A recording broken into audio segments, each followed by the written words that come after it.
அஸ்ஸலாமு அலைக்கும் வரஹ்மத்துல்லாஹி வபரக்காத்துஹு. முக்கியத்துவம் வாய்ந்த கேட்கும் திறன்.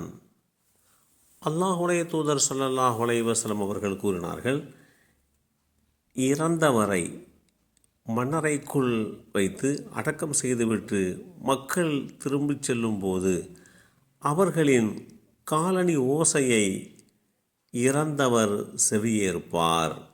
இந்த செய்தி அனஸ் பின் மாலிக் ரலியல்லாஹு அன்ஹு அவர்கள் மூலமாக அறிவிக்கப்பட்டு ஸஹீஹ் முஸ்லிமில் 5506 என்ற எண்ணிலே பதிவு செய்யப்பட்டிருக்கிறது. மரணித்த பின்னர் அவர் மண்ணறையிலே அடக்கம் செய்யப்பட்டதற்கு பின்பாகவும் அவருடைய செவித்திறன் தெளிவாக இருக்கும் என்று இந்த செய்தி தெளிவுபடுத்துகிறது. மனிதனுடைய புலனுறுப்புகளில் மிக அவசியமானது எது என்று கேட்டால், சிலர் கண் என்று சொல்வார்கள். கண்கள் உண்மையிலே மிக அவசியமானவைதான். இருந்த போதிலும் கண்களை விடவும் மிக மிக முக்கியத்துவம் வாய்ந்த ஒரு உறுப்பு நம்முடைய செவித்திறன், கேட்கும் ஆற்றல். மனிதனுடைய கேட்கும் ஆற்றலை விட, மனிதனுடைய பார்வை புலனை விட கேட்கும் ஆற்றலே மிக முக்கியமானது. அதனுடைய செயல்பாடுகள் பார்வை திறனை விட பல மடங்கு தெளிவானது என்று அறிவியல் ஆய்வுகள் தெளிவுபடுத்தி காட்டுகின்றன.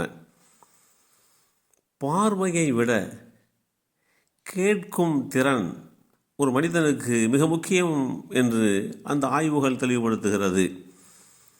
எந்த அளவு என்றால், ஒரு பேராசிரியர் தான் செவிடனாக இருப்பதை விட குருடனாக இருப்பதையே விரும்புகிறார் என்று தன்னுடைய விருப்பத்தை தெளிவுபடுத்தி காட்டியிருக்கிறார்.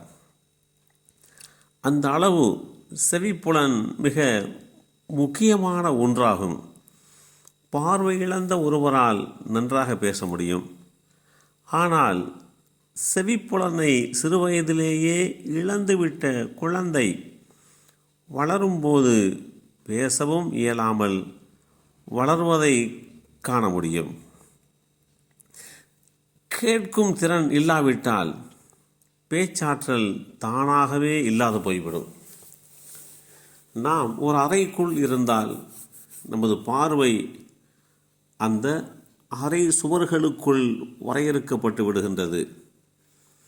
ஆனால் நமது காதுகளோ அவ்வறைக்கு வெளியே தொலைவில் நடைபெறுகின்ற சப்தங்களையும் கேட்கும் திறன் கொண்டதாக படைக்கப்பட்டிருக்கிறது. இருளுக்குள் என்ன நடக்கின்றது என்பதை அறிய நம்மால் முடியாவிட்டாலும், நம்முடைய கண்களுக்கு புலப்படாவிட்டாலும், கேட்கும் திறனை பயன்படுத்தி இருளுக்குள் என்ன நிகழ்கிறது என்பதை இலகுவாக புரிந்து கொள்ள முடியும். இவ்வாறு பல்வேறு விஷயங்களை வைத்து ஆய்வு மேற்கொள்ளப்பட்ட போது கேட்கும் திறன்தான் புலனுறுப்புகளில் பிரதானமானது, முக்கியத்துவமானது என்பதை தெளிவுபடுத்தியிருக்கிறார்கள். ஏனைய உறுப்புகளை விட கேட்கும் திறன்தான் பிரதானமானது என்பதை ஆய்வாளர்கள் கடந்த காலங்களில் கூறுவதற்கு 1400 ஆண்டுகளுக்கு முன்பே வேதமறை குர்ஆனும் அல்லாஹுடைய தூதர் ஸல்லல்லாஹு அலைஹி வஸல்லம் அவர்களுடைய அந்த வழிகாட்டு முறையும் கேட்கும் திறனுக்கு உண்டான முக்கியத்துவத்தை தெளிவுபடுத்தி காட்டுகிறது. வேதமறை குர்ஆனிலே சுமார் 20 இடங்களுக்கு மேல் கேட்கும் திறன் பற்றியும் தெளிவுபடுத்தப்பட்டிருக்கிறது. இந்த இடங்களிலே எல்லாம் அல்லாஹ் கேட்கும் திறனுக்கு முதல் இடம் கொடுத்து அதற்கு பின்பு பார்வை ஆற்றலுக்கு இடமளித்திருக்கிறான்.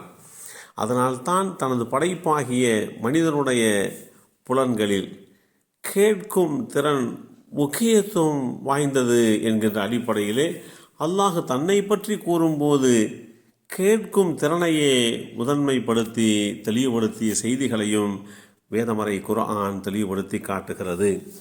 எல்லாம் வல்ல அல்லாஹு தஆலா நமக்கு தந்திருக்கக்கூடிய கேட்கும் திறனை நன்மைக்குரிய விஷயங்களிலே பயன்படுத்துவதற்கு அருள் பாலிப்பானாக. அஸ்ஸலாமு அலைக்கும் வரஹ்மத்துல்லாஹி வபரகாத்துஹு.